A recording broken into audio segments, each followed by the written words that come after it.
الکریم، قابل احترام بھائی بزرگ دوستو، اللہ کا کرم اور فضل ہے کہ اللہ پاک نے ہمیں آپ کو اس مجلس میں شرکت کی توفیق عطا فرمائی۔ ہمارا یہاں پر آپ کا ہمارا سب کا جمع ہونا اس مقصد اور اس فکر کے لیے ہے کہ حضور پاک صلی اللہ علیہ وسلم کا مقصد اور فکر تھا کہ کیسے اللہ پاک کا دین ساری دنیا میں زندہ ہو جائے اور ساری انسانیت جہنم سے بچ کے جنت میں جانے والی کیسے بن جائے۔ ایک انسان کے لیے قیامت تک کے آنے والے زمانے کے لیے اور سارے عالم کے لیے حضور پاک صلی اللہ علیہ وسلم نے فکر بھی فرمائی، محنت بھی فرمائی، مجاہدے بھی اختیار کیے، قربانیاں بھی دیں، مشقتیں بھی برداشت کی، تکلیفیں بھی اٹھائیں، ماریں بھی کھائیں اور بہت کچھ برداشت کیا۔ اتنی تکلیفیں حضور پاک صلی اللہ علیہ وسلم کو پہنچائی گئی، اگر سب کی تکلیفوں کو جمع کر دیا جائے تو اس کے برابر نہیں ہو سکتا۔ میرے محترم بھائی بزرگ دوستو، جس مقصد کے لیے حضور پاک صلی اللہ علیہ وسلم نے اتنی قربانیاں دیں، اتنی فکر کی، اتنی محنت فرمائی، سب کچھ قربان کیا، اپنے دنیا کی ضروریات کی کوئی پرواہ نہیں کی، اسی مقصد میں صبح سے لے کر شام تک، رات تک، دن میں رات میں اسی کو اپنا مقصد بنایا۔ آج وہ مقصد ہم بھول گئے، آج اس مقصد سے ہم ہٹ گئے، اس مقصد سے ہم دور ہو گئے۔ اس پر حضور پاک جس کی ان کی قربانیوں اور مجاہدوں کی برکت سے میں اور آپ مسلمان ہیں۔ حضور پاک صلی اللہ علیہ وسلم اور صحابہ رضوان علیہم اجمعین کی قربانیوں کی برکت سے یہ دین جو کچھ بھی موجودہ دین کی شکل ہے وہ ان حضرات کی قربانیاں ہیں۔ قربانی اصل ہے۔ جب تک دین کے لیے قربانی دی جاتی رہی اس وقت تک دین زندگیوں میں موجود رہا اور ساری دنیا میں پھیلتا رہا اور کافر اسلام میں داخل ہوتے رہے۔ جب سے دین کے لیے قربانی کرنا ہم نے چھوڑ دیا اس کے بعد سے دین کا پھیلنا بھی رک گیا اور دین ہماری زندگیوں سے نکلنا شروع ہو گیا۔ مسلمان کی زندگی سے دین نکلنا شروع ہو گیا۔ یہ بہت بڑا فکر کی اور بہت بڑا یہ ایک المیہ ہے اور سوچنے کی بات ہے کہ ہماری زندگی سے دین کیسے نکل گیا، کیسے نکل گیا۔ جب قربانیوں میں کمی آئی، محنت میں کمی آئی، فکر میں کمی آئی اور ہماری توجہ آخرت سے دنیا کی طرف چلی گئی، دین سے دنیا کی طرف چلی گئی، تو پھر یہ اس کا نتیجہ یہ نکلا کہ دنیا تو ہمیں جو مقدر کی ہے وہ ہمیں ملی اور دنیا کی چیزوں میں بہت اضافہ ہو گیا اور دنیا کے ساری ضروریات میں ہم نے بہت آگے بڑھ گئے، مکان اچھے سے اچھے بنا لیے، سواریاں اچھی سے اچھی ہو گئی ہیں اور بہت ہمارے پاس مال بھی آ گیا اور چیزیں بھی آ گئی اور لباس بھی آ گئے، کھانے پینے کا بھی بہت اچھا انتظام ہو گیا، لیکن دین ہماری زندگیوں سے نکل گیا۔ تو یہ نقصان کی بات ہے کہ نہیں، یہ بتائیے؟ یہ بہت بڑے خسارے کی اور نقصان کی بات ہے۔ سب کچھ کا نکل جانا، دنیا کی ضرورتوں کا کم ہو جانا، فاقوں کا آ جانا، بیماریوں کا آ جانا اور پریشانیوں کا آ جانا، مشقتوں کا آ جانا، ہر قسم کے سخت سے سخت حال کا آ جانا، یہ کوئی بڑے نقصان اور خسارے کی بات نہیں ہے۔ دنیا کی چیزوں میں کمی کا آ جانا یہ کوئی بڑے نقصان اور خسارے کی بات نہیں ہے۔ ہم کو سارا غم اس وقت جو ہے دنیا کا لگا ہوا ہے، یار میرا کھانے کا کیا ہوگا، میرے پینے کا کیا ہوگا، میرے بچوں کا کیا ہوگا، میرے کاروبار کا کیا ہوگا اور میرا مکان کیسے بن جائے گا، بڑا مکان کیسے بن جائے اور سواریاں میرے پاس کیسے آ جائیں اور کپڑے اچھے سے اچھے کیسے ہو جائیں اور رہنے کا جو معیار ہے وہ کیسے بلند ہو جائے ہیں، اسی کی فکر میں بھی لگا ہوا ہوں، ہم سب لگے ہوئے ہیں۔ تو میرے محترم بھائی بزرگ دوستو، اس کے لیے اللہ پاک نے ہمیں آپ کو بھیجا نہیں، اصل ہمیں آپ کو اللہ پاک نے کمانے، کھانے، پینے، اوڑھنے، بچھونے اور سواریوں کے لیے اور مکان بنانے کے لیے اللہ پاک نے ہمیں نہیں بھیجا۔ دنیا کمانے کے لیے، دنیا جمع کرنے کے لیے اللہ پاک نے ہمیں آپ کو نہیں بھیجا۔ ہمیں آپ کو اللہ پاک نے جو بھیجا ہے وہ اللہ پاک نے ہمیں ایک بہت بڑی مایا اور ایک بہت بڑی دولت اور ایک بہت بڑا سرمایہ اللہ پاک نے ہم کو عطا فرمایا ہے اور وہ ایمان کی دولت ہے، وہ ایمان کی مایا ہے، وہ ایمان کا سرمایہ ہے۔ اس پر محنت کر کے اس کو مضبوط بنایا جائے۔ سب سے بنیادی چیز جو ہے ایمان و یقین ہے۔ جتنا ایمان و یقین بنتا چلا جائے گا اتنا ہماری زندگیوں میں دین آتا چلا جائے گا، ہمارے اعمال کا معیار بلند ہو جائے گا، ہمارے اعمال اچھے ہو جائیں گے۔ جتنا جاندار ایمان ہمارا ہوگا اتنی جاندار نماز ہوگی، اتنی جاندار ہمارا ذکر ہوگا، باقی اعمال ہوں گے، روزے ہوں گے، حج ہوگا، زکوٰۃ ہوں گے، سارے اعمال کے دار و مدار جو ہے وہ ایمان پر ہے۔ ایمان ہمارا کیسے بن جائے؟ اللہ پاک کو کون سا ایمان مطلوب ہے؟ اللہ پاک کون سا ایمان کا مطالبہ اللہ پاک کا ہم سے ہے؟ کون سا ایمان؟ اے ایمان والو ایمان لاؤ، قرآن میں اللہ پاک فرماتے ہیں ایمان والو ایمان لاؤ۔ کون سا ایمان؟ بھائی صحابہ رضوان اللہ علیہم اجمعین والا ایمان، صحابہ رضوان اللہ علیہم اجمعین والا ایمان، یہ اللہ کی طرف سے ہمارے اللہ کا ہم سے یہ مطالبہ ہے۔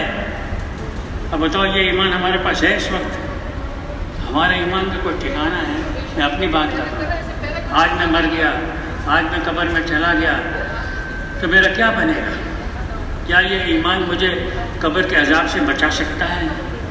کوئی پتہ نہیں ہے، وہ تو اسی وقت پتہ چلے گا، مرنے کے بعد پتہ چلے گا۔ ہم تو ڈرتے رہیں، ہم تو یہ سوچتے رہیں اور ہم پر یہ بات غالب رہے کہ بھائی میرا ایمان تو بہت کمزور ہے، میرا ایمان تو بہت ناقص ہے۔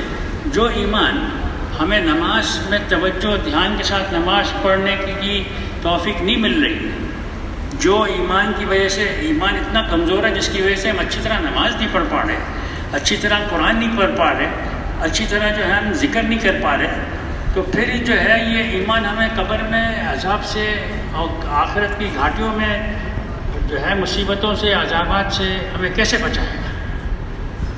اگر میں اس حال میں مر گیا ابھی تو میرا کیا میں اس قابل ہوں کہ میں فرشتے کو یہ جواب دے سکوں ہاں میرے رب کہ میرا اللہ پر ایسا یقین بنا ہوا ہے، ایسا ایمان بنا ہوا ہے میرا کہ میں قبر کے سوالات کے جوابات آسانی کے ساتھ اعتماد کے ساتھ صحیح دے سکوں؟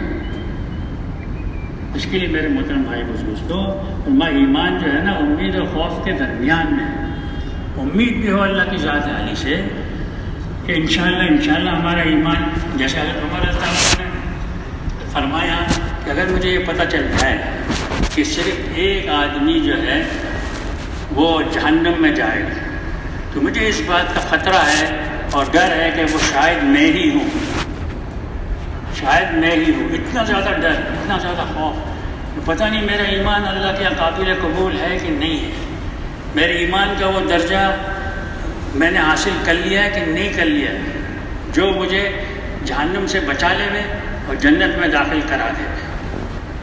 اور پھر کہا گیا کہ اگر مجھے یہ پتہ چل جائے کہ صرف ایک آدمی جنت میں جائے گا تو مجھے اللہ پاک کی ذات عالی سے امید ہے کہ شاید میں ہی وہ ہوں، یعنی امید بھی پوری ہے اور خوف بھی پورا ہے۔ ہمیں بہت ڈرتے رہنا چاہیے، اور بھائی جب تک موت قریب نہیں آتی نا اس وقت تک تو خوف غالب ہونا چاہیے۔ نہیں بھائی نہیں، اپنے ایمان پر بھروسہ نہ کریں، کیا میرا ایمان اور کیا میرے اعمال اور کیا میری نمازیں اور کیا میری ذکر اور کیا میری تلاوت اور کیا میری قربانی اور کیا میری تبلیغ اور کیا میری جو ہے وہ دعائیں، سب بالکل بے جان ہیں۔ ہماری ساری چیزیں اس کو بے جان سمجھیں۔ اب ان ساری چیزوں میں جان ڈالنے کی ضرورت ہے کہ نہیں ہے؟ بولو بھائی، ہے کہ نہیں؟ اپنے ایمان کو جاندار، کامل، مضبوط بنانے کی ضرورت ہے کہ نہیں ہے؟ وہ کون سا ایمان ہے؟ صحابہ والا ایمان۔ ہم اللہ سے دعا مانگے، اللہ تو ہمیں صحابہ رضوان اللہ علیہم اجمعین جیسا ایمان نصیب فرما دے، اللہ تو ہمیں صحابہ رضوان اللہ علیہم اجمعین جیسا تقوی توکل نصیب فرما دے، اللہ صحابہ رضوان اللہ علیہم اجمعین جیسی صفات ہمارے اندر پیدا فرما دے۔ اب ایمان کا نور سینے میں داخل ہو گیا، ہدایت کا نور سینے میں داخل ہو گیا اور اسلام کا نور سینے میں داخل ہو گیا۔ دیکھو نور کے لیے جو ہے نا حضور پاک صلی اللہ علیہ وسلم نے بڑی دعائیں سکھائی ہیں۔ ایک ہے کسی عمل کے بارے میں علم کا ہو جانا، علم کا حاصل ہو جانا۔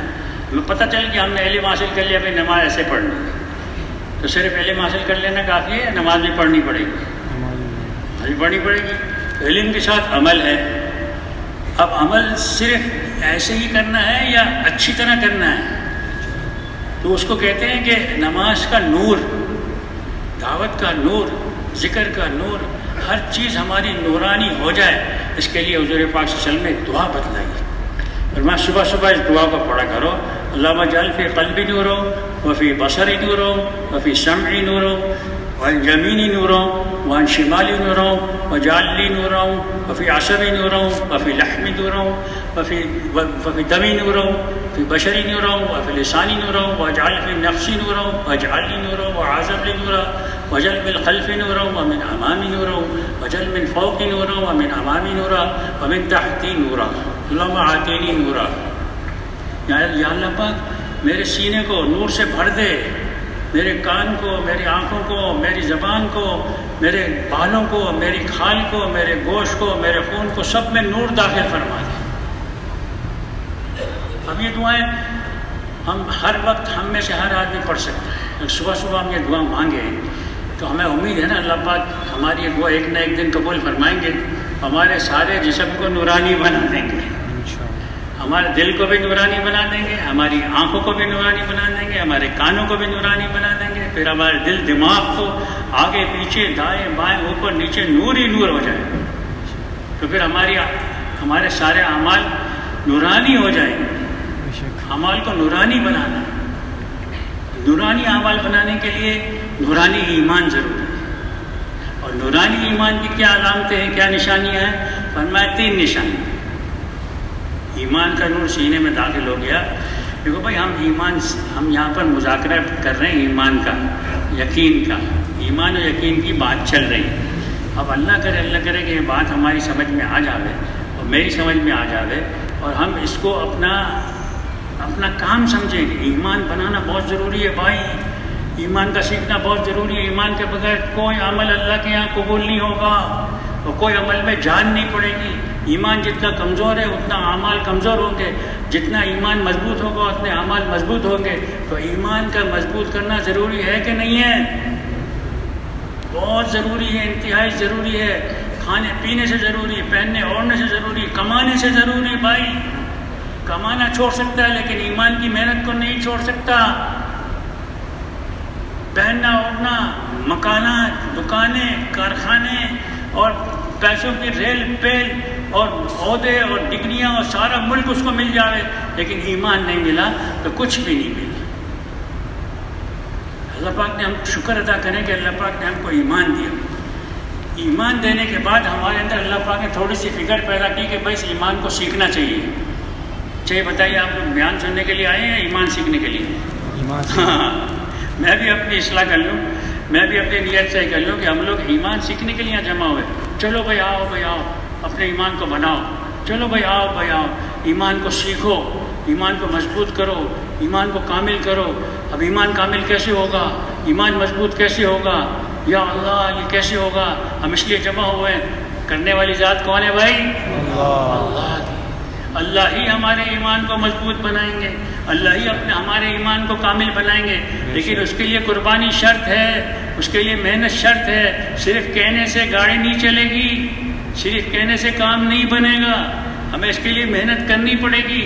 ان صفات کو، ایمان کے نور کو سینے میں داخل کرنے کے لیے ہم یہاں جمع ہوئے ہیں، اور یہ نیت کریں جب تک یہ سینے میں داخل نہیں ہو جائے گا ہم اس کام کو نہیں چھوڑیں گے انشاءاللہ۔ اور یہ داخل کیسے ہوگا بھائی؟ قربانی سے داخل ہوگا، محنت سے داخل ہوگا، مانگنے سے دعوت دعا، دعوت دعا، دن میں اس کی دعوت دیں، رات میں اللہ سے رو رو کے مانگیں۔ جس چیز کو بھی حاصل کرنا ہو نا اس کے 3 نسخے ہیں، 3 نسخے ہیں۔ آپ اپنے ایمان کو مضبوط کرنا چاہتے ہیں، نمازوں کو مضبوط کرنا چاہتے ہیں، اللہ کے دھیان والا ذکر چاہتے ہیں، اپنے اخلاق کو درست کرنا چاہتے ہیں، سب سے پہلی چیز یہ ہے، یہ ایک بہت ہی معروف نسخہ ہے، بہت ہی معروف، بہت ہی آسان، اس چیز کی بھائی دعوت دو۔ نماز کو اچھا بنانا چاہتے ہیں، اچھی نمازوں کی دعوت دیں۔ ایمان کو مضبوط بنانا چاہتے ہیں، مضبوط ایمان کی دعوت دیں۔ یقین کو صحیح کرنا چاہتے ہیں، صحیح یقین کی دعوت دیں، اور پھر اس کی مشق کریں، اس کی مشق کریں اور اپنا محاسبہ کریں کہ میرے اندر یہ بات پیدا ہو گئی کہ نہیں ہو گئی۔ کتنی باتیں ہو گئی بھائی؟ 2 باتیں۔ تیسری بات یہ کہ اللہ سے رو رو کر اس کی حقیقت کو مانگو۔ اللہ کے علاوہ کوئی کسی کو ایمان دے سکتا ہے بھائی؟ اللہ کے علاوہ کسی کو کوئی ہدایت دے سکتا ہے؟ اللہ کے علاوہ کسی کا ایمان کوئی بنا سکتا ہے؟ کسی کے یقین کو کوئی صحیح کر سکتا ہے اللہ کے علاوہ؟ تو کرنے والی ذات اللہ کی، اس لیے ہمیں بڑا حوصلہ ہو، بڑی امید ہو کہ بھئی اللہ کے لیے تو کوئی مشکل نہیں ہے، میرے لیے بہت مشکل ہے۔ اللہ پاک ہم نے تو اتنا کر لیا کہ ہم نے ایمان کو سیکھنے کے لیے جمع ہو گئے۔ کیا کر لیا ہم نے؟ ایمان کو سیکھنے کے لیے جمع ہو گئے۔ اب یا اللہ ہمارے جمع ہونے کو قبول فرما لے اور ہمارے ایمان کو بنا دے، ہمارے ایمان کو کیا کر دے؟ مضبوط بنا دے، کامل بنا دے، ایمان کے اعلیٰ درجے پر، صحابہ والے درجے پر اللہ پاک ہمیں پہنچا دے۔ تو صحابہ اس درجے پر پتہ کیسے پہنچے؟ 3 چیزیں ان کے اندر تھیں بہت اہم۔ سب سے پہلی چیز یہ تھی کہ صحابہ حضور پاک صلی اللہ علیہ وسلم اور صحابہ رضوان اللہ علیہم اجمعین، آپ صلی اللہ علیہ وسلم نے صحابہ پر ایسی محنت کی، خود بھی اس پر جمے رہے اور صحابہ کو بھی اس پر تیار کیا کہ دنیا سے بے رغبتی پیدا کر لو، دنیا سے بے رغبتی۔ حضرت عبداللہ بن مسعود رضی اللہ تعالیٰ عنہ ایک مرتبہ ایک مجلس میں بیٹھے ہوئے تھے، ان کے سامنے کچھ نوجوان تابعی تھے۔ وہ کہنے لگے بھائی تم میں سے بعض کے اعمال، تم نوجوانوں کے بعض کے اعمال آخرت میں بعض صحابہ سے بھی زیادہ ہوں گے، لیکن وہ تم سے درجوں میں بہت آگے ہوں گے۔ تو کہنے لگے جب اعمال ہمارے زیادہ ہوں گے، نیکیاں ہماری زیادہ ہوں گی، تو وہ درجے میں آگے کیسے بڑھ جائیں گے؟ فرمانے لگے وہ اس طرح درجے میں آگے بڑھ جائیں گے کہ وہ دنیا سے بہت زیادہ بے رغبت تھے اور آخرت کے بہت زیادہ مشتاق تھے۔ یہ 2 خاص باتیں تھیں صحابہ رضوان والی میں۔ دنیا سے کیا تھی بھائی؟ بے رغبتی، اور آخرت کا کیا تھا بھائی؟ شوق۔ آخرت کے بہت زیادہ مشتاق تھے اور دنیا سے بہت زیادہ بے رغبت تھے، یعنی ایسی بے رغبتی کہ دنیا کھانے پینے کا کوئی غم ہی نہیں ہے۔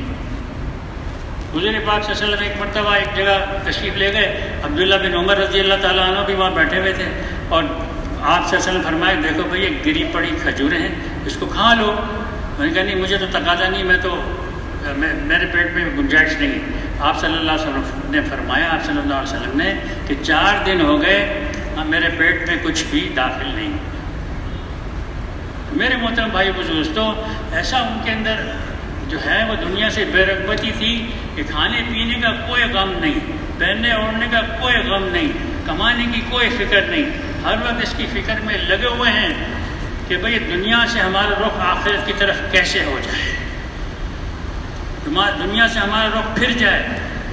ایک دفعہ حضرت عمر رضی اللہ تعالیٰ عنہ جو ہے ان کے بارے میں بعض صحابہ نے مشورہ کیا، اس میں حضرت علی بھی تھے، حضرت عثمان بھی تھے، حضرت زبیر بھی تھے، بعض اکابر صحابہ نے مشورہ کیا کہ بھئی حضرت عمر رضی اللہ عنہ کو گزارے میں جو وظیفہ مقرر کیا گیا ان کے لیے، اس وظیفے کے ذریعے سے ان کے گزارے میں تنگی ہو رہی ہے، یعنی پوری طرح ان کے ضروریات پوری نہیں ہو رہی ہے، اس لیے ہم ایسا کرتے ہیں کہ ہم ان سے درخواست کرتے ہیں کہ وہ اپنے وظیفے کو تھوڑا سا بڑھا لیں۔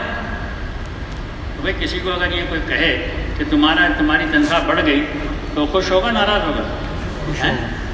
خوش ہوگا۔ یہ فرق ہے ہمارے میں اور صحابہ میں، یہ فرق ہے، بہت بڑا فرق ہے، یہ معمولی فرق نہیں ہے۔ تو پھر کیا ہوا کہ انہوں نے کہا، حضرت علی رضی اللہ تعالیٰ عنہ فرمانے لگے کہ ہاں میں ابھی جا کے ان کو سمجھاتا ہوں کہ اپنا وظیفہ بڑھا لیں۔ تو اس پر جو ہے حضرت عثمان رضی اللہ تعالیٰ عنہ نے کہا بھائی سوچ کر جانا، یہ عمر ہے، سوچ کر جانا رضی اللہ تعالیٰ عنہ۔ تو پھر انہوں نے کہا پھر کیا کریں؟ انہوں نے کہا پہلے حضرت عمر کی رائے سامنے آ جائے، اس کے بعد اپنے نام بتاؤ، اس کے بعد اپنا مشورہ پیش کرو۔ تو پھر جو ہے نا وہ کہنے لگے پھر کیا کریں؟ تو نے کہا کہ ایسا کرتے ہیں کہ حضرت حفصہ رضی اللہ تعالیٰ عنہ جو کہ حضرت عمر رضی اللہ عنہ کی بیٹی ہیں اور ہم سب کی اماں جان ہیں، ازواجہ مطہرات میں سے ہیں، تو ان کے پاس چلتے ہیں، ان کو جا کے کہتے ہیں کہ وہ جا کے حضرت عمر رضی اللہ عنہ سے یہ بات عرض کرتے ہیں۔ ان سے جا کے جب کہا تو نے کہا ہاں میں ضرور کہوں گی، ان کا وظیفہ پڑھنا چاہیے۔ جا کے جب حضرت عمر رضی اللہ عنہ کے سامنے یہ بات رکھی نا تو حضرت عمر رضی اللہ عنہ کے چہرے کا رنگ بدل گیا اور فوراً سمجھ گئی۔ انہوں نے کہا یہ بتاؤ یہ مشورہ تمہیں کس نے دیا؟ انہوں نے کہا اے امیر المومنین، نام میں بعد میں بتاؤں گی، پہلے آپ کی رائے آ جائے۔ انہوں نے کہا اگر مجھے تم نام بتا دیتی تو میں ان کو ایسی سخت سزا دیتا کہ ان کے چہرے پر نشان پڑ جاتا۔ یہ کس پر یہ سزا مل رہی ہے بھائی؟ وظیفہ کم کرنے پر یا بڑھانے پر؟ بڑھانے پر یہ سزا مل رہی ہے۔ یا اللہ، کیسے لوگ تھے یار، دنیا سے بالکل بے رغبت تھے۔ انہوں نے کہا تنگی میں گزارا کر لیں گے، بھوکے رہ جائیں گے، لیکن وظیفے میں اضافہ نہیں کریں گے۔ پھر فرمانے لگے، حضرت عمر رضی اللہ عنہ نے اپنی بیٹی سے پوچھا، یہ بتا کہ حضور پاک صلی اللہ علیہ وسلم کا عمدے سے عمدہ لباس کون سا تھا؟ فرمایا 2 گیروی رنگ کی چادریں تھیں، جمعے کے خطبے میں کبھی اس کو پہن لیتے، کبھی کوئی باہر سے کوئی وقت آ جاتا تو اس وقت وہ پہن لیتے۔ اور پھر پوچھا، اچھا یہ بتا کہ ان کے عمدہ سے عمدہ کھانا کیا تھا؟ فرمایا کہ ایک دفعہ ہم نے بغیر چھنے ہوئے آٹے کی جو کی روٹی بنائی، اس پہ تھوڑا سا گھی لگا دیا، وہ چکنی چپڑی ہو گئی، نرم ہو گئی، اس کو حضور پاک صلی اللہ علیہ وسلم بہت شوق سے کھانے لگے اور ہم کو بھی کھلانے لگے۔ یہ سب سے عمدہ کھانا حضور پاک صلی اللہ علیہ وسلم کا تھا، عمدہ سے عمدہ کھانا۔ پھر پوچھا کہ اچھا بتا ان کا عمدہ سے عمدہ جو ہے وہ بچھونا کیا تھا؟ فرمایا ایک چادر تھی ہمارے گھر میں، اس کو ہم گرمی میں چوڑا کر دیتے، اس پہ ہم لیٹ جاتے، اور سردی میں اس کو دوہرا کر دیتے، آدھے پر لیٹ جاتے، آدھے کو اپنے اوپر اوڑھ لیتے تھے۔ اب بتاؤ، یہ تھا ان کا معیار۔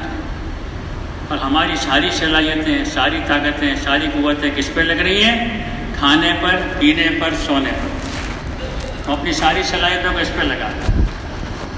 سونے کا اچھا سے اچھا کمرہ ہونا چاہیے، کھانے کا اچھے سے اچھا سامان ہونا چاہیے، اور پہننے کے اچھے سے اچھے کپڑے ہونے چاہیے۔ اب بتاؤ ہم کہاں پہنچ گئے بھائی؟ پھر انہوں نے کہا حضرت عمر رضی اللہ عنہ کہ دیکھ، جا کے ساتھیوں کو کہے تو حضور پاک صلی اللہ علیہ وسلم نے اپنے ہر چیز کا ایک اندازہ مقرر کیا، ہر ضرورت کا ایک اندازہ مقرر کیا، اور اس میں ضرورت سے جائز چیزوں کو ایک طرف رکھ دیا اور کم سے کم میں گزارا کیا۔ یہ اختیاری تھا، بے اختیاری تھا؟ بولو بھائی، اختیار کیا۔ اللہ کے رسول نے کم سے کم میں گزارا کیا، کم سے کم کھانے میں، کم سے کم پہننے میں، کم سے کم اوڑھنے میں، کم سے کم سونے میں گزارا کیا۔ اگر میرے 2 ساتھی تھے جو مجھ سے پہلے چلے گئے، دونوں ایک راستے پر چل کر گئے، اگر میں اس راستے پر نہیں چلوں گا تو میں ان سے کیسے جا کے ملوں گا اور ان تک کیسے پہنچوں گا؟ تو میرے محترم بھائی بزرگ دوستوں، یہ دنیا سے بے رغبتی، صحابہ رضوان علیہم اجمعین کا یہ ہمیں میراث ہے، یہ ہمارا ورثہ ہے۔ ہم دنیا سے، جو آدمی دنیا سے محبت کرے گا وہ اپنی آخرت کو نقصان پہنچائے گا، جو دنیا سے جتنی نفرت کرے گا وہ اپنے آخرت کو نفع پہنچائے گا۔ ہم اس کو سوچیں کہ بھئی دنیا سے بے رغبتی ہمارے اندر کیسے پیدا ہو۔ آپ صلی اللہ علیہ وسلم ایک دفعہ جو ہے نا حضرت جبرائیل علیہ السلام کے ساتھ صفا کی پہاڑی پر تھے، صفا کی پہاڑی پر، اور آپ صلی اللہ علیہ وسلم نے یہ ارشاد فرمایا، اے جبرائیل، آج محمد اور اس کے تمام گھر میں ایک پھنکی یعنی ایک چٹکی آٹے کی نہیں ہے اور ایک مٹھی ستو کی نہیں ہے۔ اب یہ جملہ ختم ہوا ہی تھا، ایک زوردار دھماکہ ہوا۔ آپ صلی اللہ علیہ وسلم گھبرا گئے، پریشان ہو گئے، کہنے لگے جبرائیل یہ کیا ہو گیا؟ کہ قیامت تو نہیں آ گئی؟ فرمایا قیامت نہیں آئی ہے، لیکن آپ کے اس بات کو اللہ پاک نے سن لیا ہے اور اسرافیل علیہ السلام کو نیچے بھیجا ہے۔ اسرافیل علیہ السلام اتنے بڑے فرشتے، وہ تشریف لائے اور انہوں نے یہ عرض کیا، اللہ کے رسول جو ہے وہ آپ کی بات کو اللہ پاک نے سن لیا ہے، اگر آپ کہیں تو فلاں پہاڑ کو میں زمرد، یاقوت، سونے اور چاندی کا بنا دوں اور وہ آپ کے ساتھ چلتا رہے۔ اب کیا چاہتے ہیں؟ یعنی اللہ پاک، حضور پاک صلی اللہ علیہ وسلم نے جو اپنی بے کسی کی جو شکایت کی، شکایت تو نہیں کہنا چاہیے، ایسی عرض کیا جبرائیل علیہ السلام کو، یہ بات اللہ کو پسند نہیں آئی۔ تو آپ کیا چاہتے ہیں؟ آپ کچھ چاہتے ہیں تو ہم آپ کو دے دیں؟ تو آپ صلی اللہ علیہ وسلم فرمایا نہیں، میں یہ چاہتا ہوں کہ مجھے ایک دن کھانا ملے، کہ پیٹ بھر کر کھاؤں، شکر ادا کروں، ایک دن نہ ملے اور میں اللہ سے مانگوں۔ میرے محترم بھائی دوستو، دنیا تو حضور پاک صلی اللہ علیہ وسلم کے سامنے پیش کی گئی، ایک دفعہ حضرت ابو بکر صدیق رضی اللہ عنہ کے سامنے جو ہے نا وہ انہوں نے پانی مانگا، تو پانی مانگا تو پانی میں شہد ملا کے ساتھیوں نے دے دیا۔ اب جیسے ہی انہوں نے پیا، اب یہ بولنے کو تو آسان ہے، میرے لیے بھی مشکل، ہم سب کے لیے مشکل، اللہ اس کو آسان کرے۔ اتنا روئے ہیں حضرت ابو بکر، اتنا روئے ہیں کہ لوگ پریشان ہو گئے۔ کس بات پر رو رہے ہیں اے امیر المومنین، آپ کس بات پر رو رہے ہیں؟ کہنے کہ ایک دفعہ میں اور حضور پاک صلی اللہ علیہ وسلم اکیلے بیٹھے اور حضور پاک صلی اللہ علیہ وسلم اپنے ہاتھ سے کسی چیز کو دور کیے، دھکا لگایا، کسی چیز کو دور کیا، سامنے کچھ نظر نہیں آ رہا تھا۔ تو میں نے عرض کیا اللہ کے رسول، کبھی ہم نے ایسے آپ کو کرتے ہوئے دیکھا نہیں، آپ نے کس چیز کو اپنے سے جدا کر دیا، دور کر دیا؟ فرمانے لگے میرے سامنے دنیا اپنی ساری نعمتوں کے ساتھ پیش ہوئی اور میں نے اس کو اپنے سے دور کر دیا۔ تو حضرت ابوبکر صدیق رضی اللہ عنہ نے فرمایا اگر میں نے دنیا کو اپنے سے چمٹا لیا، ایسا نہ ہو کہ دنیا مجھ سے چمٹ جائے اور دنیا میرے اندر گھس جائے، تو پھر میں اس مقام پر نہیں پہنچوں گا، حضور پاک صلی اللہ علیہ وسلم سے جا کر کیسے ملوں گا؟ تو میرے محترم بھائی دوستو، ہر وقت ان کو اس کا احساس تھا۔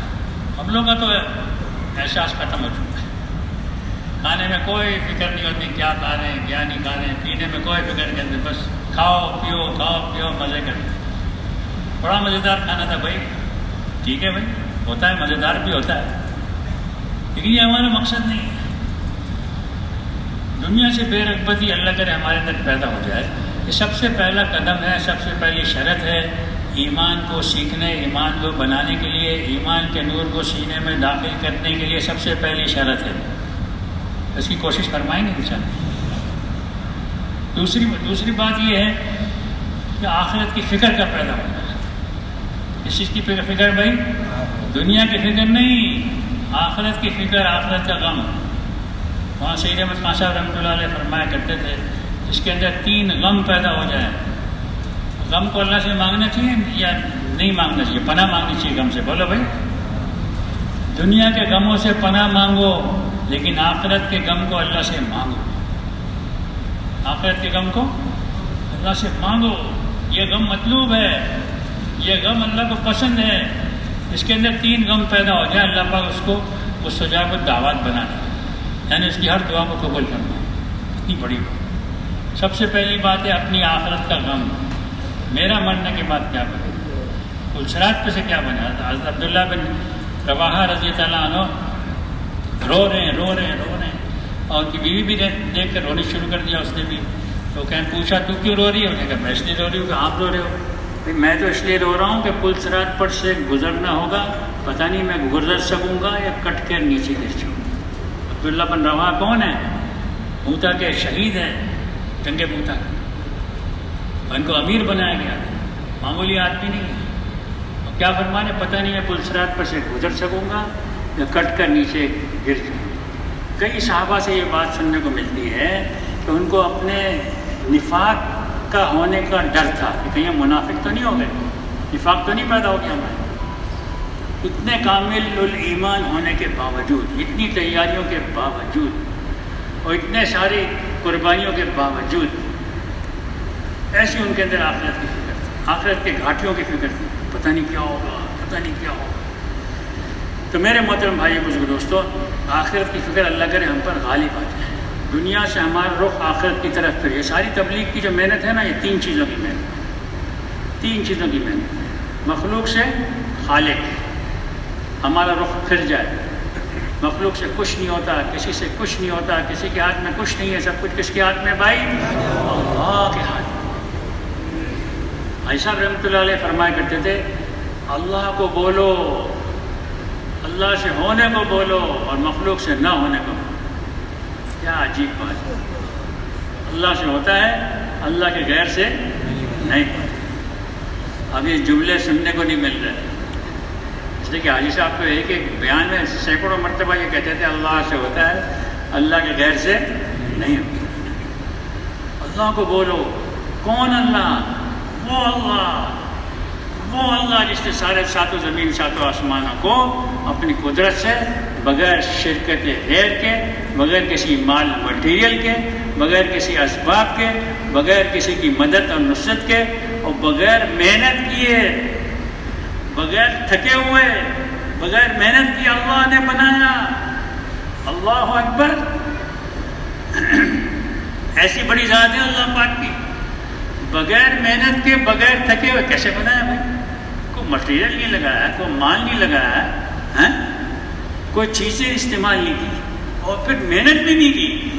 یہ نہیں کہ بھائی اللہ پاک نے چلو کچھ چیزیں پیدا کر کے پھر اس کے بعد کچھ بنانے لگ گئے. کچھ محنت نہیں کی. اللہ پاک نے کیا فرمایا؟ کن فیکون. اللہ پاک نے ارشاد فرمایا بن جا، تو وہ چیز بن گئی. ساری مخلوقات کو اللہ پاک نے، ساتوں زمین ساتوں آسمان کو کن فیکون کے ذریعے سے اللہ پاک نے پیدا فرمایا. ایسی اللہ پاک کی ذات ہے کامل. ایسی اللہ پاک ہے. وہ اللہ جو ہمارا مالک ہے، وہ اللہ جو ہر چیز اس کے قبضے کنٹرول میں ہے، وہ اللہ جس کے بغیر نہ کوئی چیز کسی کو نفع دے سکتی ہے نہ کوئی نقصان دے سکتی ہے. وہ اللہ جس کے ہاتھ میں زندگی اور موت ہے. وہ اللہ جس کے ہاتھ میں صحت و بیماری ہے. وہ اللہ جس کے ہاتھ میں عزت و ذلت ہے. وہ اللہ جس کے ہاتھ میں ساری کائنات کا نظام ہے. ایک قطرہ آسمان سے برس نہیں سکتا اللہ پاک کے ارادے کے بغیر. ایک پتا درخت سے گر نہیں سکتا اللہ پاک کے ارادے کے بغیر. ہر چیز میں اللہ پاک کی ذات سمد ہے، اپنے کرنے میں کسی کی محتاج نہیں ہے، اور ہم سب اس کے محتاج ہیں. ایسی قدرت والی ذات ہے میرے محترم بھائیو دوستو اللہ پاک کی. وہ اللہ جس نے ابراہیم علیہ السلام کو آگ کے اندر بچا کے دکھایا. اچھا بھائی، کسی کو آگ میں سے بچانا ہو تو کیا کرنا چاہیے؟ اس کو پہلے آگ کو بجھائیں گے، نہیں بجھائیں گے، پھر اس کو اندر آگ میں جو جل رہا ہے اس کو نکالیں گے، پھر اس کا علاج کریں گے، اس کو ڈاکٹر کے پاس لے جائیں گے. اللہ پاک نے آگ پورے طاقت کے ساتھ جل رہی ہے، شعلے بھڑک رہے ہیں، اس بھڑکتے ہوئے شعلے میں اللہ پاک نے ابراہیم علیہ السلام کو بچا کے دکھا دیا. اللہ اکبر. آگ کی صفت کو چھینے بغیر، آگ کا کام اپنی جگہ ہے، سب کچھ جلا رہی ہے. آگ سب کچھ جلا رہی ہے، ابراہیم علیہ السلام کو نہیں جلایا. کیا شان ہے اللہ پاک. سبحان اللہ. ایسے اللہ پاک. وہ اللہ جس نے یونس علیہ السلام کو مچھلی کے پیٹ میں بچا کے دکھا دیا. کوئی مچھلی کے پیٹ میں سے کسی کو بچا سکتا ہے بھلا بھائی؟ وہ اللہ جس نے جو ہے موسیٰ علیہ السلام کی قوم کو اتنے زبردست لہروں میں سے پار کر کے اور حفاظت کے ساتھ پار کرا دیا، اور اسی سمندر میں اللہ پاک نے فرعون اور اس کے لشکر کو غرق کر کے دکھا دیا.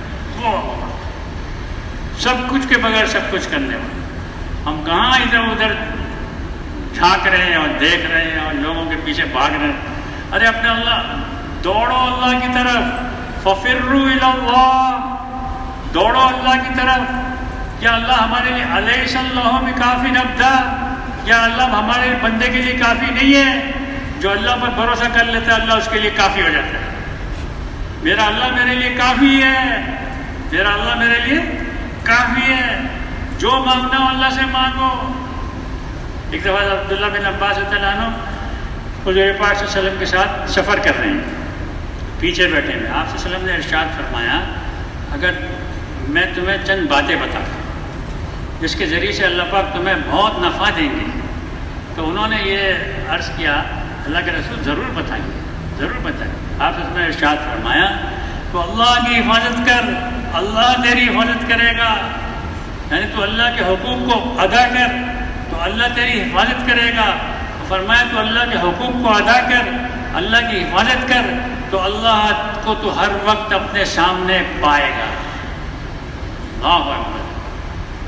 اللہ کے حقوق کو جو ادا کرے، اللہ کے احکامات کو جو پورا کرے اور دین پر اچھی طرح چلے اور دین کے حق کو ادا کرے اور دین کی محنت میں لگے تو اللہ اس کے لیے کافی ہو جاتا ہے. اللہ اس کے ساتھ ہو جاتا ہے اور اللہ اس کی حفاظت کرتا ہے اور اللہ اس کے سامنے آ جاتا ہے کہ جو بھی اللہ سے مانگے اللہ اس کو عطا فرماتا ہے. جب اللہ ہمارے سامنے آ جاوے تو کوئی ایسا مسئلہ ہے جو ہمارا حل ہونے سے رہ جاوے؟ بولے بھائی کوئی مسئلہ ایسا نہیں، ہمارے سارے مسئلے حل ہو جائیں گے.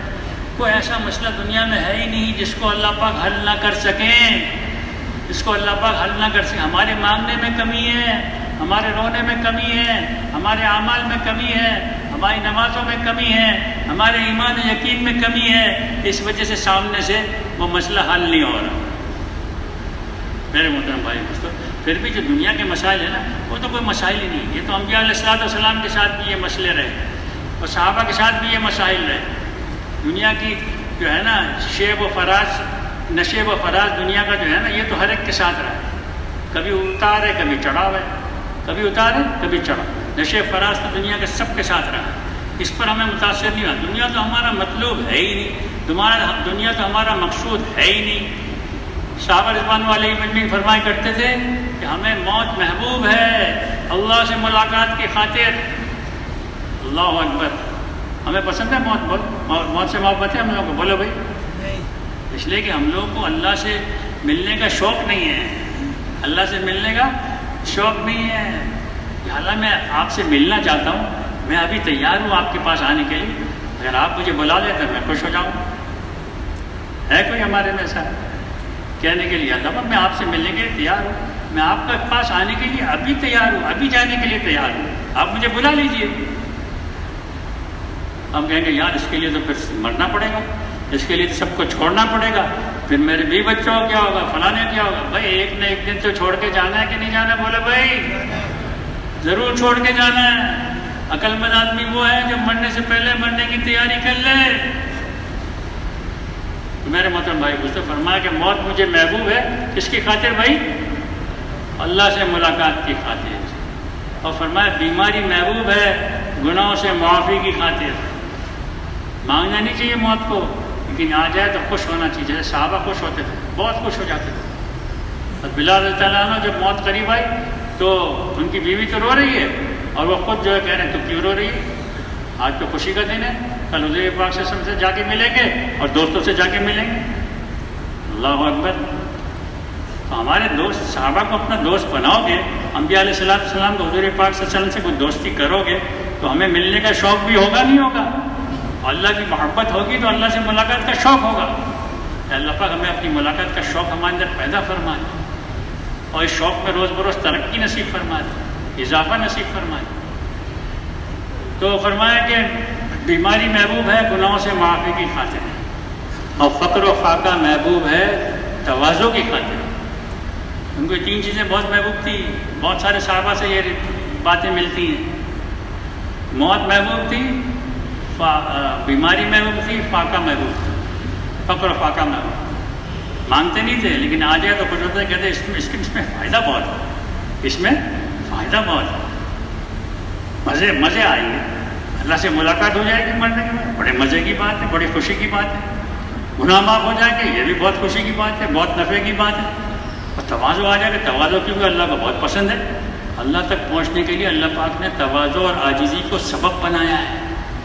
ہاں، پیسوں کو، مال ملک کو سبب نہیں بنایا ہے، اس لیے غریب سے غریب آدمی بھی عاجزی کو اختیار کر سکتا ہے، تواضع کو اختیار کر سکتا ہے اور اللہ کے قرب کو حاصل کر سکتا ہے۔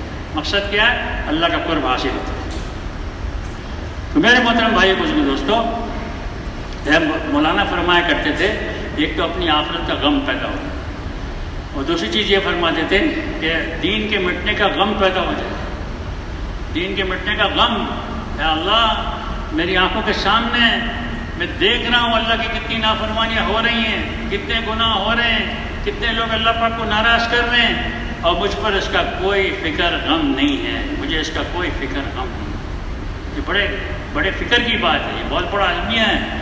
کیا اتنا بڑا نقصان ہو رہا ہے، ہمیں اس نقصان کی فکر، دنیا کا نقصان ہو جائے تو ہم کتنے پریشان ہو جاتے ہیں، نیندیں اڑ جاتی ہیں، کھانے کو اچھا نہیں لگتا، بیوی سے بات کرنے کو اچھا نہیں لگتا، دوستوں کے پاس بیٹھنے کو اچھا نہیں لگتا، یار بہت بڑا نقصان ہو گیا میرے، اتنے لاکھوں کا نقصان ہو گیا، اتنے کروڑوں کا نقصان ہو گیا، مجھے کوئی چیز اچھی نہیں لگتی، بھائی اب کیا بنے گا میرا؟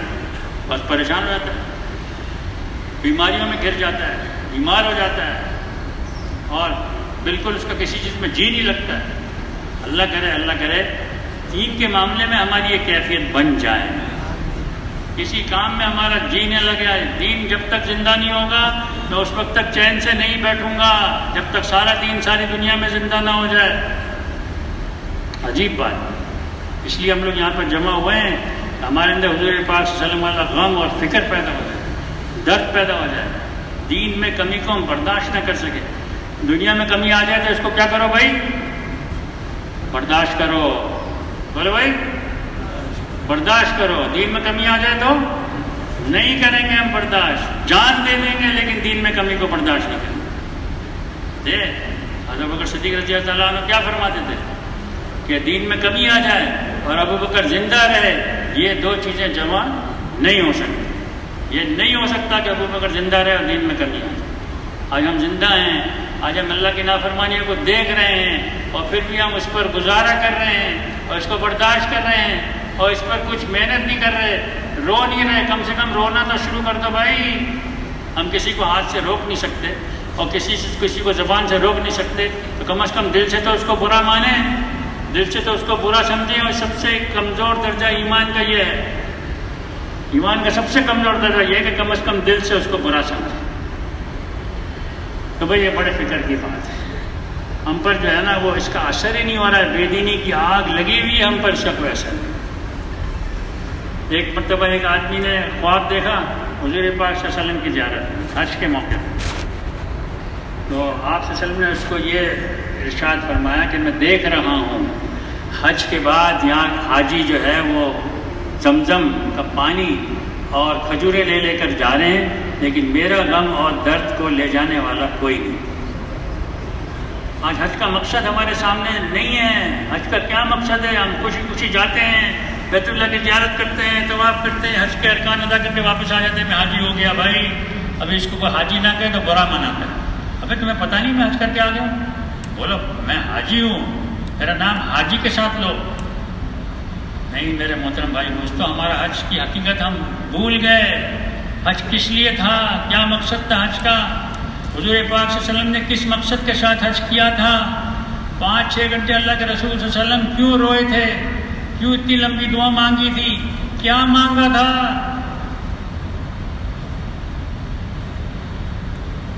اللہ مغفر لے امتی، اللہ مغفر لے امتی. اللہ میری امت کی مغفرت فرما، میری امت کی مغفرت فرما. اور فرمایا کہ دوڑو اپنے رب کی مغفرت کی طرف. قرآن میں اللہ پاک ارشاد ہے دوڑو اپنے رب کی مغفرت کی طرف اور دوڑو ایسی جنت کی طرف جس کی چوڑائی 7 زمین 7 آسمان کے برابر ہے. اس کو اللہ پاک نے متقیوں کے لیے پیدا کیا، بنایا ہوا ہے. متقی لوگ کون ہیں؟ جو لوگوں کو معاف کرنے والے ہیں، اپنے غصے کو قابو میں رکھنے والے ہیں اور اللہ کے راستے میں خرچ کرنے والے ہیں اور اللہ پاک نیکی کرنے والوں کو، احسان کرنے والوں سے محبت کرتے ہیں. دوڑو اپنے رب کی مغفرت کی طرف. حضور پاک صلی اللہ علیہ وسلم اتنا روئے، اتنا مانگے کہ اللہ پاک کو رحم آ گیا. اللہ پاک نے امت مسلمہ کی مغفرت فرما دی. آج ہمارا حاجی جاتا ہے اور جا کے حج کر کے آ جاتا ہے میرا حج ہو گیا. ارے بھائی امت کا کیا بنا؟ تمہیں تو ہم نے اس لیے بھیجا تھا کہ تم جا کے امت کی مغفرت کی ایسی دعا مانگتے کہ اللہ پاک سب کی مغفرت کر دے. اگر حاجی، آپ سوچو تو صحیح، اگر حاجی، سارے حاجی ایک کپڑے میں، ایک جو ہے وہ ان کے کلمہ بھی ایک لبیک لبیک کہہ رہے ہیں، لبیک اللہم لبیک لبیک اللہم لبیک کی پکار ہے، اور اس کے بعد سب حاجی رو رو کے ایک ہی بات مانگ رہے ہیں. ہمیں اللہ پاک کسی بات کا غم نہیں، ہم سب ایک جگہ جمع ہیں، بس تو امت مسلمہ کی مغفرت فرما دے، امت مسلمہ کی مغفرت فرما دے. بتاؤ اللہ کی رحمت متوجہ ہوگی کہ نہیں ہوگی بھائی؟ ہر آدمی اپنے اپنے مسئلے وہاں حل کرانا شروع کر دے اور امت کے مسئلے کو بھول جائے تو کتنے بڑے نقصان اور خسارے کی بات ہے. اس لیے حاجی کو اکیلا مت چھوڑو، حاجی کے لیے دعائیں مانگو. یہاں بیٹھے بیٹھے آج سے ان پر جو ہے نا وہ حاجی مینا میں جانے کی تیاری میں لگ گیا، ابھی رات سے جانا شروع ہو جائیں گے. اب دعا کرے اللہ پاک ان کے حج کو مبرور فرما، ان کے حج کو مقبول فرما اور ان کے حج کو سارے عالم کے مسلمانوں کی مغفرت کا ذریعہ بنا اور ان کے حج کو سارے عالم کے انسانوں کی ہدایت کا ذریعہ بنا. اور یا اللہ ان سب کو حج کا مقصد یہ کہ ہر حاجی داعی بن کر آ جاوے. کیا بن کے آ جاوے بھائی؟ داعی بن کر آ جاوے، اللہ والا بن کے آ جاوے، نیک و صالح بن کے آ جاوے، متقی پرہیزگار بن کے آ جاوے، حضور پاک صلی اللہ علیہ وسلم کے کام والا، فکر والا، غم والا بن کے آ جاوے. ہمیں پتہ نہیں ہے میرے محترم بھائی دوستو، اللہ پاک نے ہمیں کتنی بڑی محنت دی ہے، کتنا بڑا کام دیا ہے. اور کتنی زبردست اللہ پاک نے ہمیں یہ حضور پاک صلی اللہ علیہ وسلم کے ختم نبوت کے صدقے میں اللہ پاک نے ہمیں ایک محنت دی ہے، ہمیں اس کی قدر نہیں ہے. اس محنت کی قدر کر لو بھائی. کسی کے پاس نسخہ ہو ارب پتی بننے کا اور اس نسخے کو استعمال نہ کرے، اس سے بڑا کوئی بیوقوف ہو سکتا ہے؟ اللہ پاک نے ہمیں نسخہ دیا ہے، ہمیں ایک کام دیا ہے، اس کے ذریعے سے سارے عالم کے انسانوں کو ہدایت مل سکتی ہے. ہم اس کو اختیار نہیں کر رہے، ہم اس کام کو ایسا نہیں کر رہے جیسے کرنا چاہیے. اس کی وجہ سے ہدایت کے نظام میں، اللہ پاک کے ہدایت کے نظام میں، ہدایت کے اترنے میں، ہدایت کے فیضان میں کمی آ رہی. سب کو اللہ پاک ہدایت نہیں دے رہے اس لیے کہ ہمارے محنت میں، ہماری قربانیوں میں کمی ہے. ارے میرے محترم بھائی بزرگ دوستو، اس محنت کی قدر کر لو.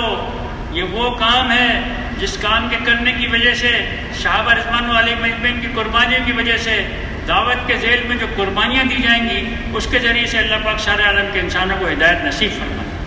یہ وہ کام ہے جس کے ذریعے سے اللہ پاک مٹے ہوئے دین کو زندہ فرمائے گا، موجودہ دین کی حفاظت فرمائے گا، اور سارے کافروں کو، یہود و نصارہ کو، ہندوؤں کو، دیریوں کو، کافروں کو، چینیوں کو، روسیوں کو، سب کو اللہ پاک ہدایت دے گا انشاءاللہ.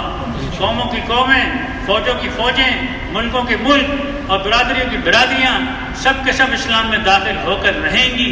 محنت کرنے والے بدل گئے، محنت کرنے والے کمزور ہو گئے. آج ہماری محنت اور قربانیوں میں کمی آ گئی، اس کی وجہ سے جو ہے ہدایت میں تاخیر ہو رہی ہے، ہدایت میں تاخیر. میرے محترم بھائی دوستو، قدر کر لو. یہ جو کہتے ہیں نا بھائی گشتیں کرو، ملاقاتیں کرو، یہ انبیاء علیہ السلام کی سنت ہے. انہی گشتوں کے ذریعے سے اللہ پاک دین کو دنیا میں زندہ فرمائے گا. تبلیغ والو، تبلیغ کی قدر کر لو.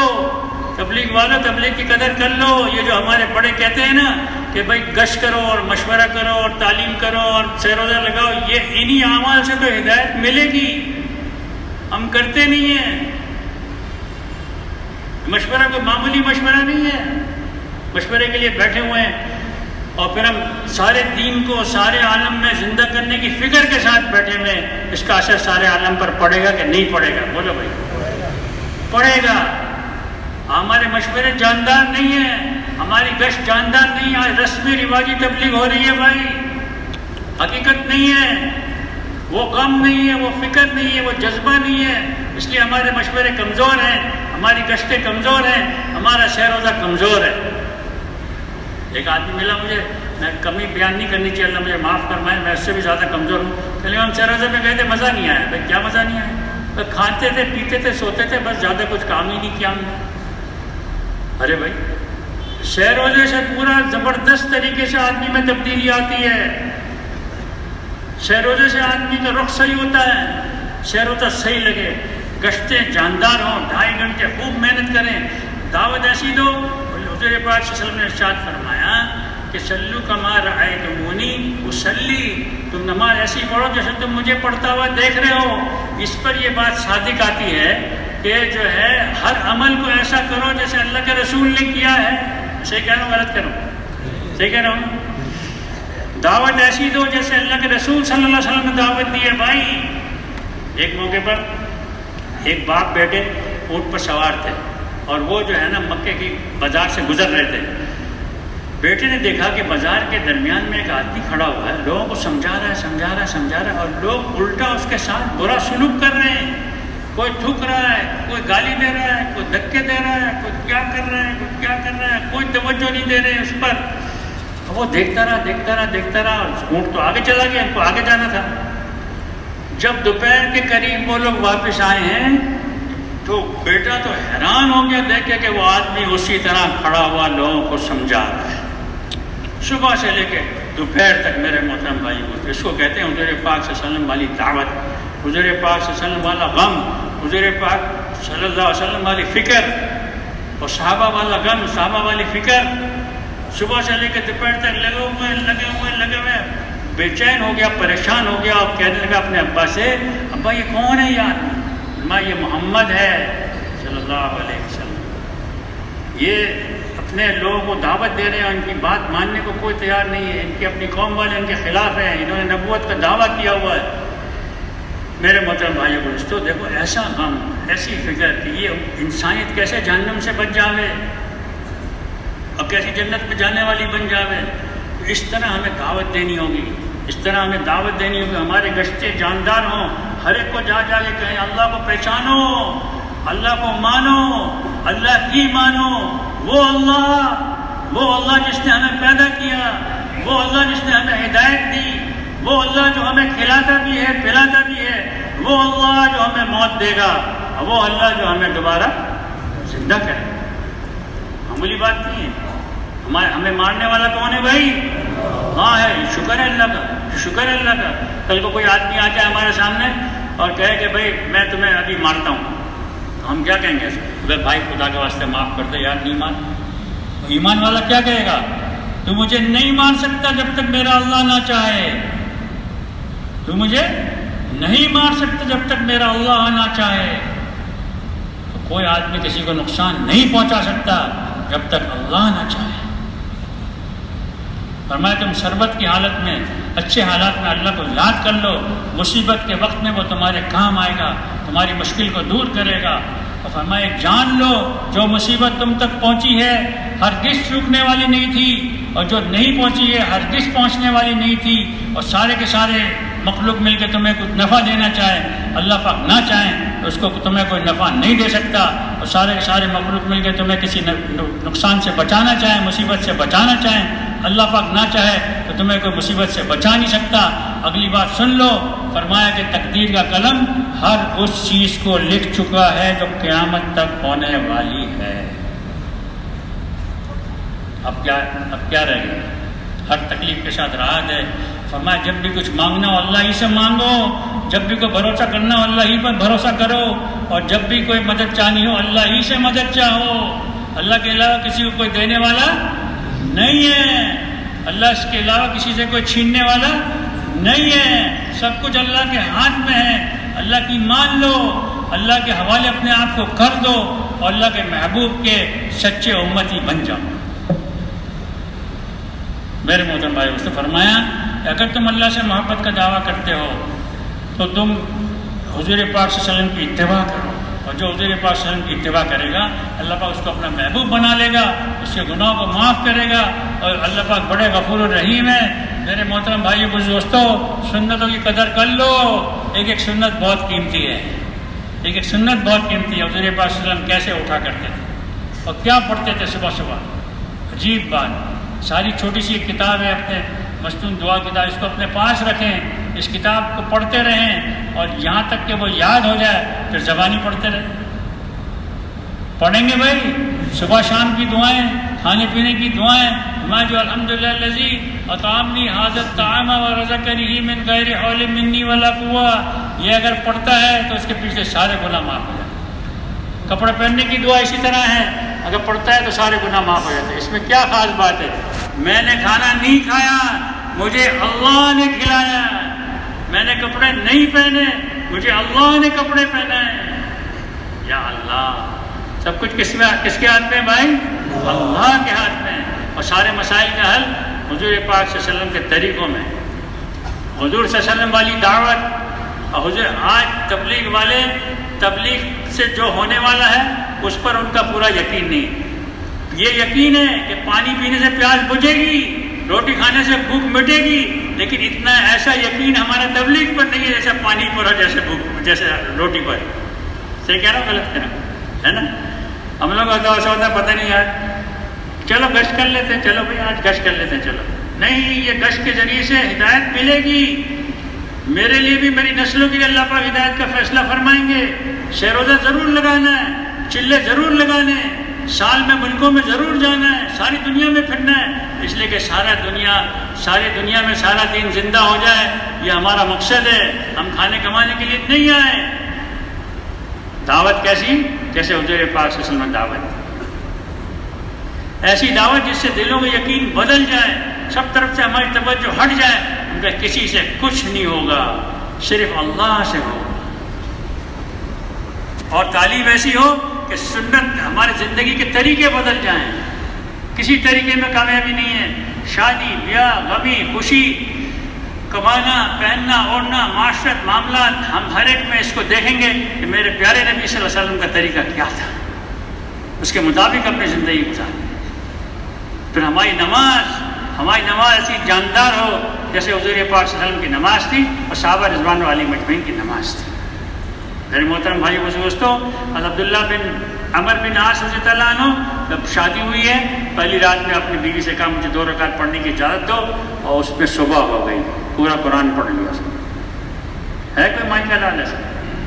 بتاؤ۔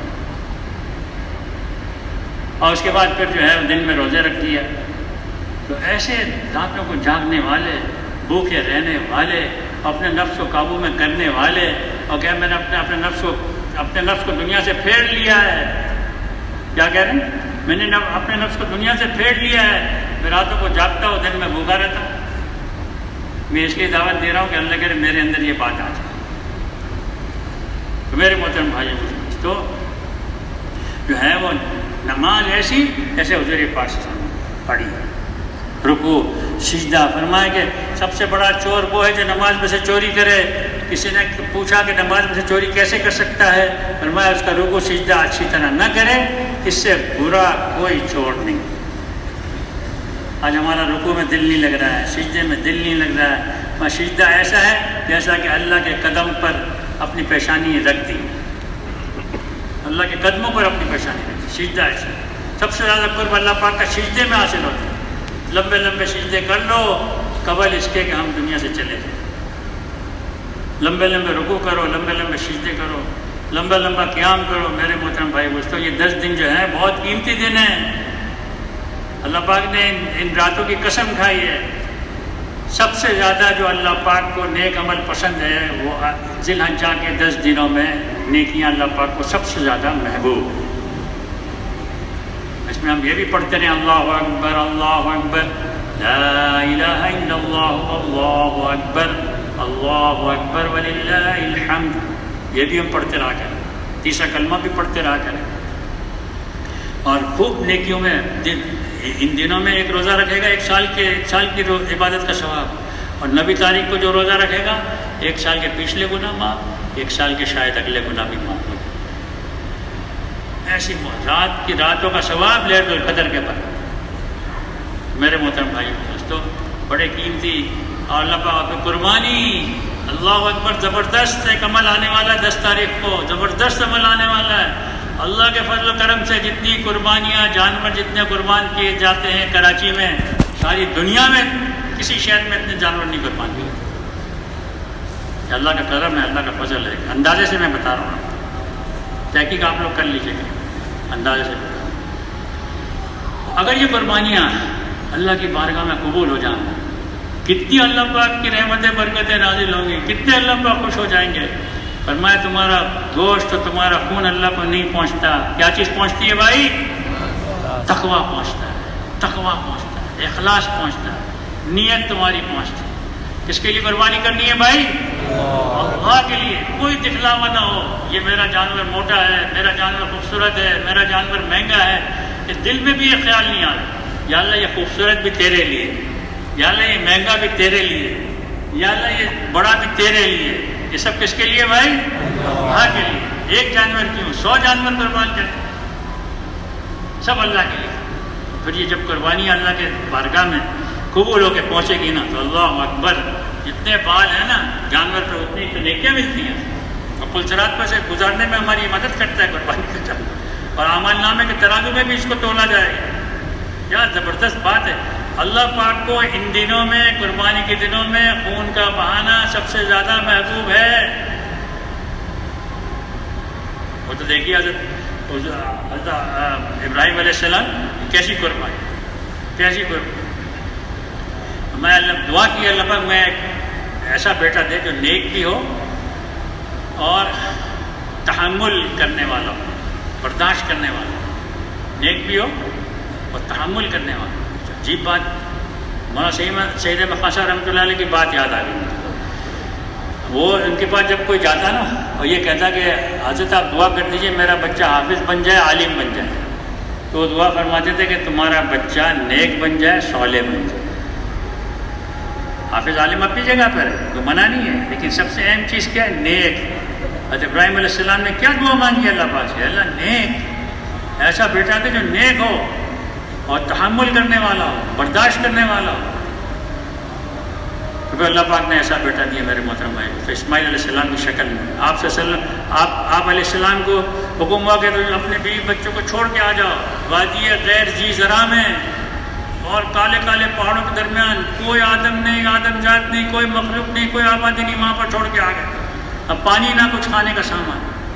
پھر حضرت حاجرہ علیہ السلام کی قربانی کی وجہ سے اور اسماعیل علیہ السلام کی قربانی کی وجہ سے اللہ پاک نے زمزم کا چشمہ جاری کیا، ایسا پانی کہ جس کو جس نیت سے پیے وہ نیت پوری ہو جائے، بھوک کی نیت سے پیے بھوک مٹ جائے، پیاس کی نیت سے پیے پیاس مٹ جائے، بیماری کی شفا کی نیت سے پیے تو شفا مل جائے، جو ضرورت ہے اس کی نیت سے پیے وہ ضرورت اس کی پوری ہو جائے، ایسا برکت والا پانی۔ اس کے بعد جب وہ چلنے پھرنے کے قابل ہو گئے، اس قابل ہو گیا اسماعیل علیہ السلام، اس قابل ہو گئے کہ اپنے باپ کے ساتھ دوڑ سکیں، اس پر اللہ کی طرف سے حکم ہوا کہ اس کو ذبح کرو۔ اللہ اکبر، کیا حکم ہوا بھائی؟ اس کو ذبح کرو۔ اب 3 دن تک خواب دیکھا، نبی کا خواب کبھی جھوٹا تو ہوتا نہیں۔ اسماعیل علیہ السلام سے اپنا خواب کا ذکر کیا، اسماعیل علیہ السلام نے فرمایا اے اللہ، اے ابا جان، اب وہ کر گزریے جس کا اللہ پاک آپ کو حکم فرمائے، آپ مجھے صابرین میں سے پائیں۔ اور پھر ان پہ چھری چلی نہیں چلی، اس کی جگہ اللہ پاک نے جنت سے دمبا بھیج دیا۔ اور میرے محترم بھائی دوستو، جب اللہ پاک فرماتے میں نے تمہاری قربانی قبول کر لی، میرے محترم بھائی دوستو، ابراہیم علیہ السلام نے اتنی بڑی قربانی دی، دیکھو اپنے بچوں کو چھوڑا بھی، پھر اس کو ذبح کرنے کے لیے بھی ان کو جو ہے تیار ہو گئے، اور پھر اللہ پاک نے اس کے بدلے میں ان کی قربانی کو قبول فرمایا۔ تو یہ مہینہ قربانی کا ہے، ابراہیم علیہ السلام کی قربانیاں اس مہینے میں، حضرت حاجرہ علیہ السلام کی اور حضرت اسماعیل علیہ السلام کی قربانیاں ہیں، جس کی وجہ سے سارا صفا مروہ کا سلسلہ چل رہا ہے، قیامت تک چلتا رہے گا، قربانیاں ہوتی رہیں گی، قیامت تک ہوتی رہیں گی۔ میرے محترم بھائی دوستو، یہ امت قربانی والی امت ہے۔ حضرت ابراہیم علیہ السلام نے دعا مانگی، اللہ پاک مجھے قربانی والی امت عطا فرما، اللہ پاک نے قربانی والی امت عطا فرما۔ تو ہم سب اس بات کی فکر کریں کہ جیسا آج ہم جو ہے وہ اس مقصد کے لیے ہم جمع ہو رہے ہیں، یہاں پر جمع ہوتے ہیں ہر دفعہ، کہ سارا دین ساری دنیا میں کیسے زندہ ہو جائے، اس کے لیے ہمارے طلباء بھی استعمال ہو جائے، دینی مدارس کے طلباء کی چھٹیاں آ رہی ہیں وہ بھی اللہ کے راستے میں نکلیں، اور ہمارے عصری اسکول کالج یونیورسٹی کے طلباء کی چھٹیاں آ رہی ہیں وہ بھی اللہ کے راستے میں نکلیں، اور اساتذہ کی چھٹیاں آ رہی ہیں وہ بھی اللہ کے راستے میں نکلیں، اور اس کے بعد ماہی گیر بھی فارغ ہیں وہ بھی اللہ کے راستے میں نکلیں، اور عدلیہ والے فارغ ہیں وہ بھی اللہ کے راستے میں نکلیں، گوشت کا کام کرنے والے فارغ ہو جائیں گے عید کے بعد وہ بھی اللہ کے راستے میں نکلے۔ گویا خلاصہ یہ ہے کہ ہر مسلمان اللہ کے راستے میں نکل جاوے، فراغت میں نکلے گا۔ 2 چیزوں کے بارے میں حضور پاک صلی اللہ علیہ وسلم نے فرمایا، صلی اللہ علیہ وسلم نے، کہ انسان بہت غافل ہے، ایک فراغت اور ایک صحت۔ کسی کو فراغت مل جائے تو کسی کو صحت مل جائے تو اس کو کہاں پر استعمال کرے؟ اپنے دین پر استعمال کرے۔ میرے محترم بھائی دوستو، 1 سیکنڈ بھی ہم ضائع نہیں کر سکتے، 1 منٹ بھی ہم ضائع نہیں کر سکتے۔ ہمارے ہر سیکنڈ کا، ہر منٹ کا، ہر حرکت کا، آنکھوں کے دیکھنے کا، کانوں کے سننے کا، زبان کے بولنے کا اثر کس پر پڑ رہا ہے بھائی؟ آخرت پہ پڑ رہا ہے۔ اس سے یا تو جنت بن رہی ہے یا جنت بگڑ رہی ہے، اور کچھ نہیں ہو رہا، جنت ہے یا جہنم ہے۔ میرے محترم بھائی دوستو، اپنے وقت کو قیمتی بناؤ، اپنی زندگی کو قیمتی بناؤ۔ سب سے اہم کام، سب سے بڑا کام، سب سے قیمتی کام، سب سے نفع والا کام جو دعوت کے کام کو کرے گا، اللہ پاک اس کا اشر انبیاء علیہ السلام کے ساتھ کریں گے۔ جو دعوت کے کام کو کرے گا اس کی دعاؤں کو اللہ پاک ایسے قبول فرمائیں گے جیسے انبیاء علیہ السلام کی دعاؤں کو اللہ پاک نے قبول۔ جو دعوت کے کام کو کرے گا اللہ پاک اس کی ایسی مدد فرمائیں گے جیسے اللہ پاک نے انبیاء علیہ السلام کی مدد فرمائی۔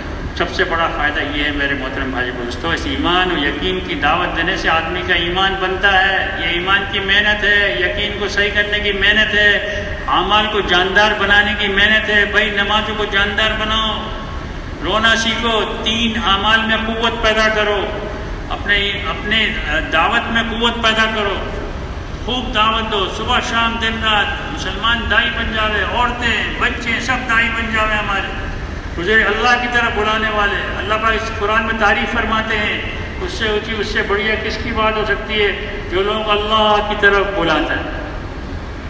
ومن احسن قولا ممن دعا، اس سے اونچی اس سے بڑھیا کس کی بات ہو سکتی ہے؟